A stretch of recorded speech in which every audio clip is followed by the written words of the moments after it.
colegas, meu nome é Osmar Duarte, é um prazer novamente participar desse projeto falando de processo 365, conduzido pelo meu querido amigo Antônio Carvalho, e que faz parte, por assim dizer, do projeto da BDPRO, da Associação Brasileira de Direito Processual, da qual eu faço parte.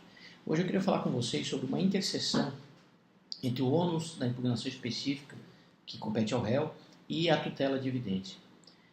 O Código de Processo Civil, quer dizer, o processo civil, ele sempre se aproveita da pulsão das partes, né? A pulsão das partes, aquela pulsão psicológica até de resolver o seu direito, ela, por assim dizer, é canalizada para dentro do processo.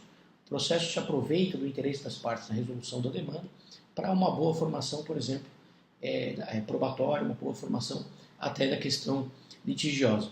Então, veja, diversas vezes o Código estimula ou reprime a conduta processual das partes. Uma dessas formas com que o Código estimula a conduta das partes é quando ele estabelece um ônus para o réu para que ele faça a impugnação específica dos fundamentos apresentados pelo autor.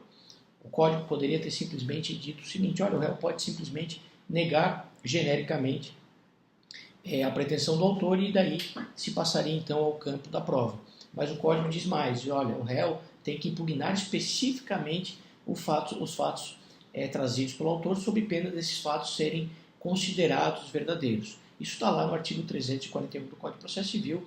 Existem exceções que estão no próprio artigo 341 e parágrafo único. Agora, de fato é que o Código estabelece regra geral que cabe ao réu impugnar especificamente os fatos apresentados pelo autor. A não impugnação desses fatos apresentados pelo autor vai fazer com que esse fato independa de prova pela mecânica estabelecida pelo próprio artigo 374 do Código de Processo Civil. Até aqui não disse nada de novo. Esse já era o regramento estabelecido no CPC de 73, né, conforme se verificava lá do 302 e do 334 do CPC de 73.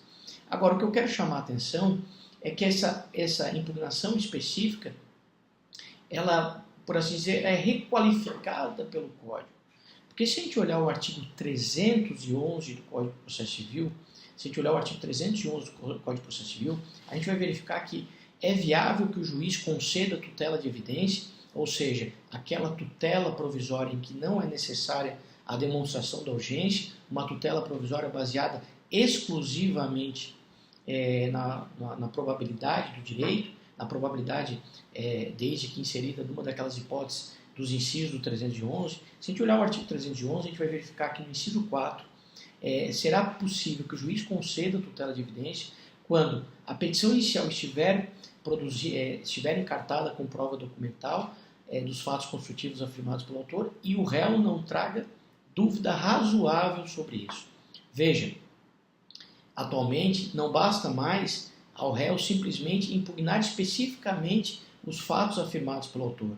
A partir do 311, para que o réu afaste a probabilidade de ser invertido o ônus do tempo da demanda, que seja concedida uma tutela provisória assegurando ao autor o gozo do bem da vida, ele, além de impugnar especificamente esses fatos, ele tem que trazer dúvida razoável. De fato, a expressão dúvida razoável não é a melhor, né? Porque o que é dúvida razoável? A gente trabalha aí com conceitos absolutamente indeterminados. Mas não é isso que eu quero agora acentuar. O que eu quero chamar a atenção agora para todos nós é que, a partir da conjugação do artigo 341 com 311, inciso 4, o réu, para que não tenha invertido o tempo do processo, invertido o ônus do tempo do processo, ele tem que se preocupar tanto em fazer aquela impugnação específica dos fatos afirmados pelo autor, mas também na impugnação específica desses fatos, ele trazer dúvida razoável sobre aquela versão autoral. Ele tem que fazer uma impugnação especificada que demonstre que aquela pretensão do autor, aquele pedido do autor, sobre aquilo existe uma dúvida razoável. Então veja, aqui a gente tem uma interseção entre o ônus da impugnação específica e a tutela de evidência. Uma interseção que deve ser considerada pelo réu quando vai fazer a sua resposta, de que se ele quer ter uma boa posição processual, não basta só simplesmente impugnar especificamente os fatos afirmados pelo autor.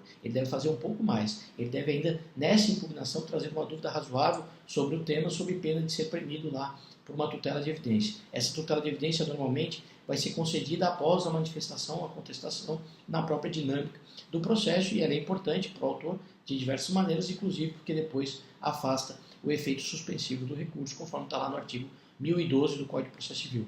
Então tenhamos cuidados quando sejamos réus, porque além de todos aqueles deveres inerentes ao réu de impugnação específica dos fatos, devemos também nos preocupar em trazer uma dúvida razoável sob pena de vermos ou sermos compelidos ao cumprimento de uma tutela de evidência baseada no artigo 311, inciso 4. Bom, meus amigos, sobre essa interseção desses dois dispositivos era isso, e até uma próxima oportunidade.